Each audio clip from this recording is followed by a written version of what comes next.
Arthritis is a tough one. I mean, there's going to be there's no way I can give you an exhaustive list of treatments.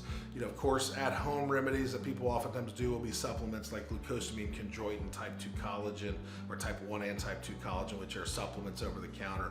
A lot of people are even using CBD oil. There are omega fatty acids like omega-3 and 6 fatty acids that you can get over the counter.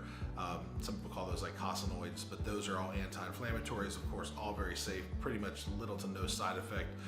You know, a lot of those are somewhat of an anecdotal thing in the sense that they're always worth trying. You may have to contact your veterinarian to find out exactly dosing.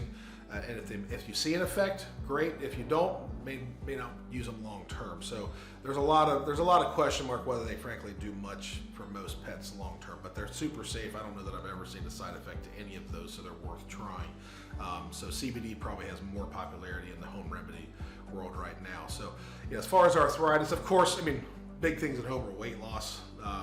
You know, keeping the dog active as much as you can, but weight loss is a big one in the older generation, just like people. So I would have as much problem with that as anybody.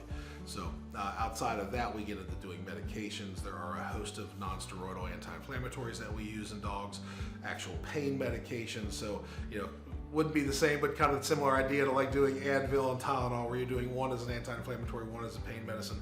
Certainly we can look at those kind of things, and oftentimes we'll start on the lowest dose possible. Many of the arthritis medications, like people, can be used as needed, so they're not something they have to be on all the time.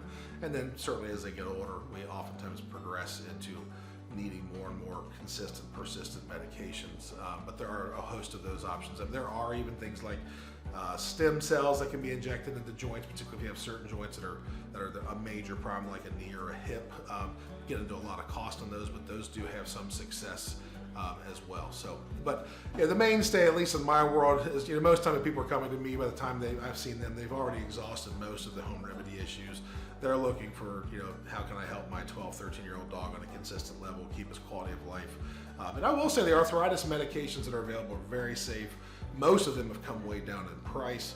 And like in my own personal experience, my last Labrador Retriever, he lived to be, and he was a big dog, he's about 100 pounds, and he wasn't overweight, he was just a large lab, but he lived to be about almost 18 years old. So, and some of that is not me, it's just simply some of the new arthritis medicines can really extend the life expectancy and the quality of life that so many of these pets can have nowadays. So there's a lot of great options out there for dogs.